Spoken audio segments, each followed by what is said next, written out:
This is the trainer kit for FM modulation and demodulation. It consists of sine wave generator used to generate the modulating signal of frequency 1 kilohertz to 10 kilohertz and amplitude from 0 to 3 volt peak to peak. Another provision is provided for the input, that is from the mic. So in that one, mic preamplifier block is also there. Then audio amplifier block use the IC TDA 2030. Now the modulator block uses the VCO modulator XR2206 and the frequency is 150 kilohertz.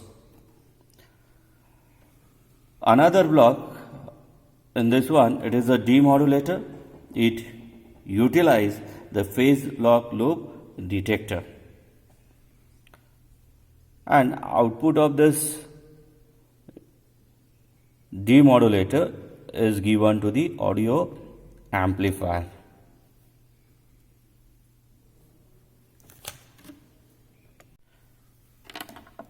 Now here output of sine wave generator, it is connected to as an input to the modulator circuit, and we have to observe the waveform for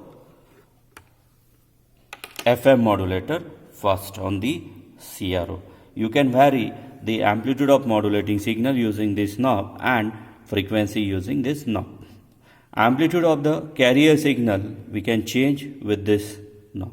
Now we will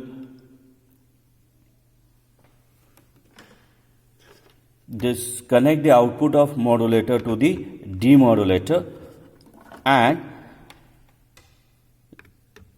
output of demodulator is connected to the input to the low pass filter.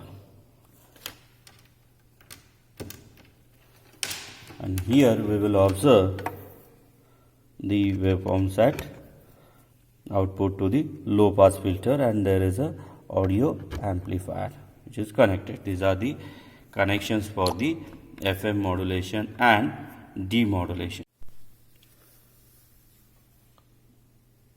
For frequency modulation, we have kept the frequency of FM signal 10 kilohertz. This is the signal at the output of signal generator. Now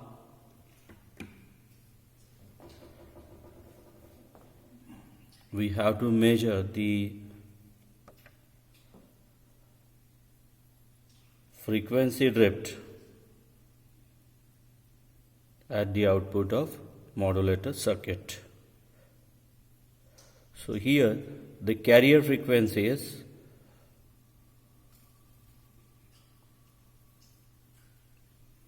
150 kilohertz. Now we can check. I am keeping amplitude 0. This is for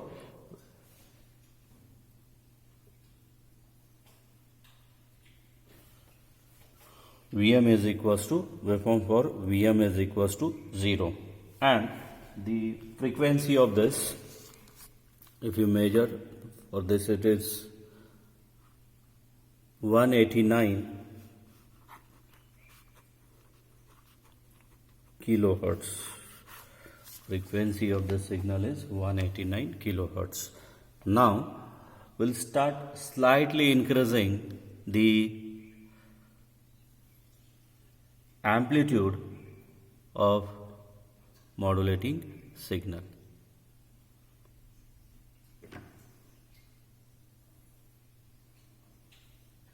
Here I kept the amplitude as 0.4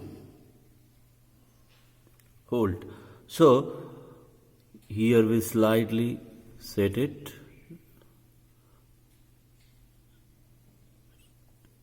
So if you observe the drift of this one, it is of 0.2 variation from this point to this point. So it is of 0.2 into 2.5 microsecond. So it is 5 microsecond.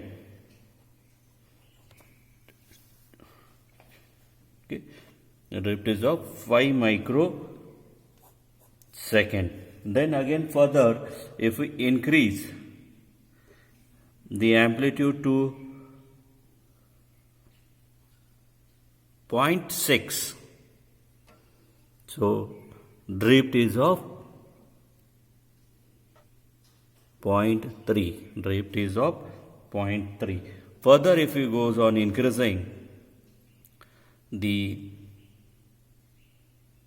amplitude of modulating signal, frequency of the carrier goes on changing at the output of the modulator block.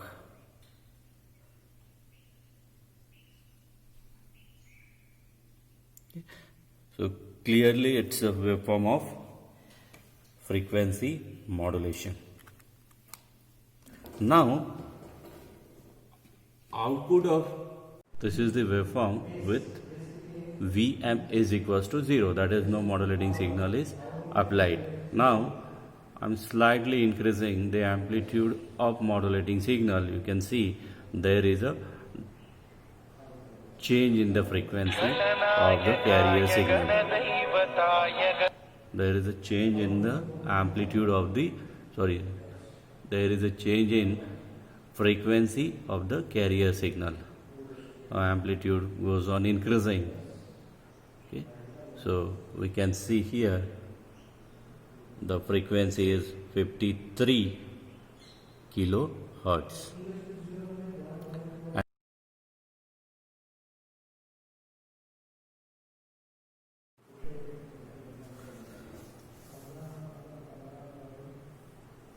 Now these are the waveform for modulating signal and demodulated signal by using the FM demodulator. If we change the amplitude of modulating signal, that shows in the yellow color sinusoidal waveform, so demodulated signal amplitude is also changes accordingly. So in this way we have studied the frequency modulation and demodulation using the IC trainer, and we have measured the drift in the frequency, and from that we have to calculate the modulation index, and we have also observed the waveform of demodulated signal.